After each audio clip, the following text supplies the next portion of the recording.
Werewolf. The wind whispered secrets as I entered the secluded village of Lyswood, surrounded by a dense, almost suffocating forest. My name is Clara, a young and eager journalist, always hunting for the next big story. Lyswood was said to be a gold mine of mysteries, and I intended to unearth them. As I walked the cobbled streets, the village seemed suspended in time.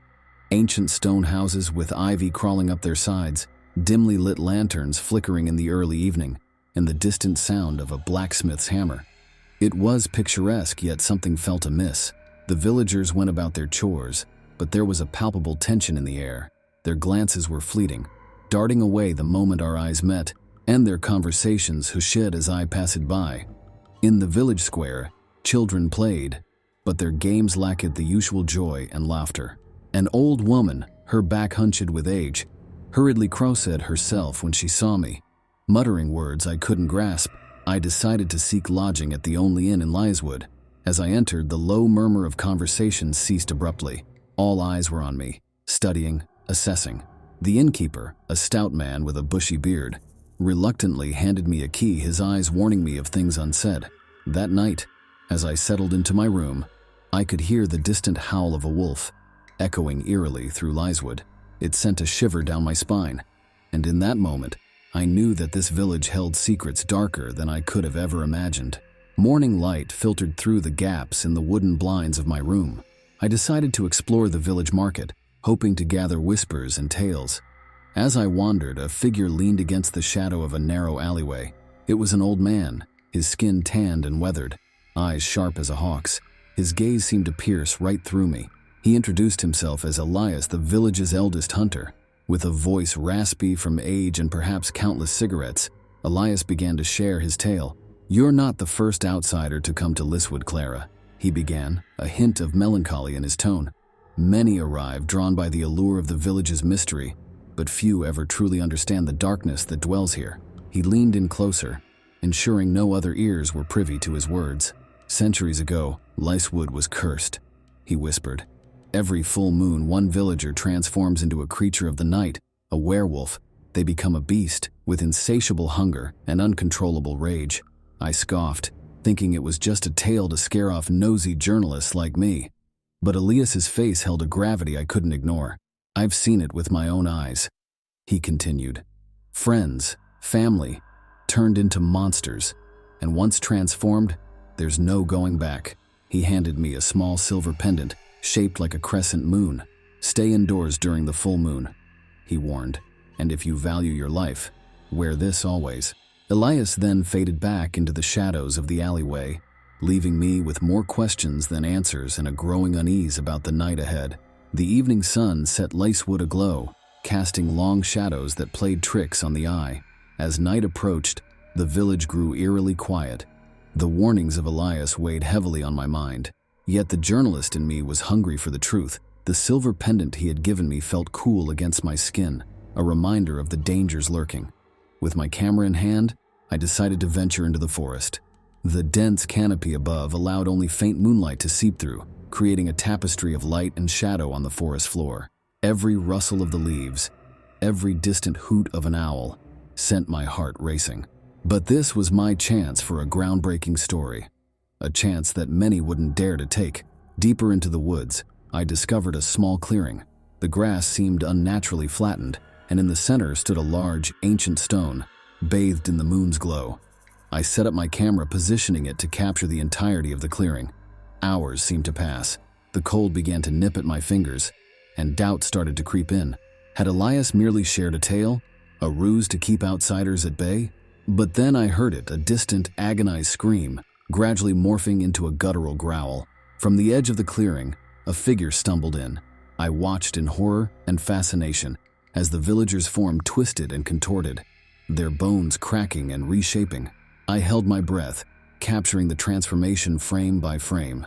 However, in my focus, I failed to notice the wind changing direction. A gust carried my scent straight to the creature, and its newly formed yellow eyes locked onto mine. The moon, now at its zenith, cast an eerie luminescence over the clearing. The transformation was nothing short of grotesque and mesmerizing. The villagers' clothes tore apart as muscles bulged and skin stretched, replaced by thick, mottled fur. hands and feet elongated into powerful limbs with sharp claws.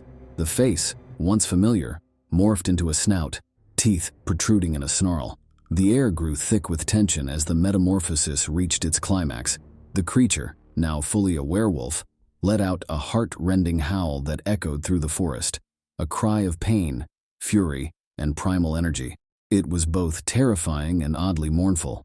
My camera continued to capture every moment, its mechanical clicks seeming incredibly loud in the otherwise silent night. The werewolf, still disoriented from its transformation, began to sniff the air, its senses acclimatizing to its new form. It wasn't long before it detected my presence. Those predatory eyes, reflecting the moonlight, stared directly into mine. I felt like prey, frozen in place, my heart pounding so loudly I was sure the creature could hear it. The pendant around my neck grew warm, a stark contrast to the cold dread that seeped into my bones. For a moment, there was a glimmer of humanity in the werewolf's gaze, a hint of recognition, a plea perhaps, but it was quickly overshadowed by the beast's instincts. With a growl, it began to move toward me. Desperation kicked in, and I grabbed my camera, preparing to flee. But the memories of the village, of Elias's warnings, and of the very real danger in front of me made it clear. I was in a fight for my life. Adrenaline coursed through my veins as I turned on my heels, the dense underbrush of the forest crunching beneath my frantic steps. The werewolf, with its newfound agility, was faster, its heavy breaths growing closer with every passing second. Twigs snapped and leaves rustled behind me, the creature's howls growing louder, urging me to push my limits. I darted around trees, leaped over roots, and slid down slopes, trying to put as much distance as possible between us. Every shadow seemed to come alive, playing tricks on my panicked mind. Suddenly, I remembered the symbols Elias had carved into the trees. With the hope that they might deter the creature, I scanned my surroundings, desperate to find one. A glint of moonlight revealed a tree up ahead, bearing the familiar marking. I raced towards it, placing my back against the engraved bark. To my astonishment, the werewolf hesitated, its snarls turning to whines. The symbol seemed to repel it, creating an invisible barrier. I took the momentary respite to catch my breath, the weight of the pendant reassuring against my chest, but I knew I couldn't stay there forever. Using the trees as waypoints, I navigated from one symbol to the next, trying to find my way back to the village. The werewolf, driven by both hunger and frustration, stalked me from a distance, constantly searching for a weakness in my defenses. The village lights began to peek through the trees, offering a beacon of hope. Yet the final stretch was devoid of Elias's symbols, leaving me exposed. Taking a deep breath, I made a mad dash for safety, praying that the villagers might hear my desperate cries. Barely on the outskirts of Lyswood, a firm hand pulled me into the shadows. Panting heavily, I found myself face to face with Elias, his eyes wide with a mix of relief and concern. Behind us, the werewolf's frustrated howls echoed, its hunt thwarted for now. Elias led me through a maze of narrow alleyways until we reached a hidden cellar beneath an old hunter's cabin. As we descended, the air grew cool and damp. The walls were lined with ancient relics, books, and symbols similar to those carved on the trees. Catching his breath, Elias finally spoke, his voice heavy with emotion.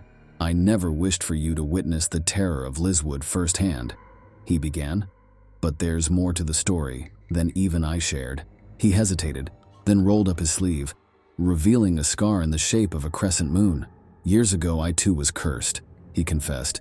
"The beast within nearly consumed me, but an old seer from a neighboring village helped bind the transformation. The symbols you saw, they are a part of that very ritual." I realized the depth of Elias's torment.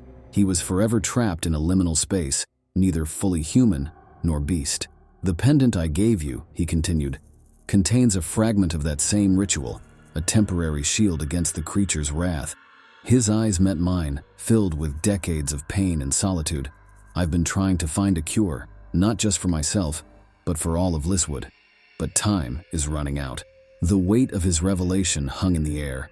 Together in the heart of Lyswood's darkness, we forged an unspoken pact, vowing to end the curse that haunted the village. Under the dim light of a single lantern, Elias began preparations. The cellar's stone floor became a canvas as he chalked intricate patterns and symbols, each line drawn with precision. I assisted by arranging the various herbs and artifacts he instructed. the air filling with a mix of earthy and metallic scents. Elias explained each step as we progressed. "The ritual draws its power from the alignment of celestial bodies," he murmured, pointing to the nearing full moon. "It's a delicate balance of ancient lore and nature's energy." At the center of the circle, he placed a bowl filled with clear water, into which he dropped a silver coin. "This represents the purity of the human soul, untainted by the beast," he whispered. The final touch was a few drops of Elias's blood, causing the water to ripple and shimmer. "The blood of one who's been cursed acts as a beacon, drawing the afflicted closer," he said, his gaze distant. As midnight approached, the forest came alive with the haunting howls of the werewolf, each closer than the last. The ritual's power was working. With everything in place, Elias began to chant. His voice, low and rhythmic, echoed in the cellar, intertwining with the natural sounds of the night. The atmosphere grew dense and the symbols on the floor began to glow faintly. Suddenly, a shadow loomed at the cellar entrance. The werewolf, drawn by the ritual, stood there, its snarls filling the space. But it seemed hesitant, torn between its monstrous instincts and the ritual's pull. The climax approached, and with a final, resonant chant from Elias, a blinding light enveloped the room, casting the beast's silhouette against the cellar walls. As the blinding light receded, the cellar was bathed in an ethereal glow. The once menacing shadow of the werewolf now appeared frail and tremulous. With each passing second, the creature's form wavered, shrinking and contorting back into a human silhouette. Gasping for breath and drenched in sweat, the transformed villager lay at the cellar's entrance, disoriented and vulnerable. It was Martin, the blacksmith's son, a gentle soul who had unknowingly been the latest victim of the curse. Elias, exhausted but determined, approached Martin, offering a cloak to shield him from the cold. The weight of the years seemed to lift off Elias's shoulders as he saw the young man free from the beast's grip. The village of Lyswood slowly began to stir, whispers of the night's events passing from one person to the next. Gratitude and admiration replaced the once suspicious glances. The curse, though perhaps not entirely banished, was now better understood, and hope had been rekindled. I packed my belongings, preparing to leave Lyswood with a story that would be both a challenge and a privilege to tell. Elias approached, placing a hand on my shoulder.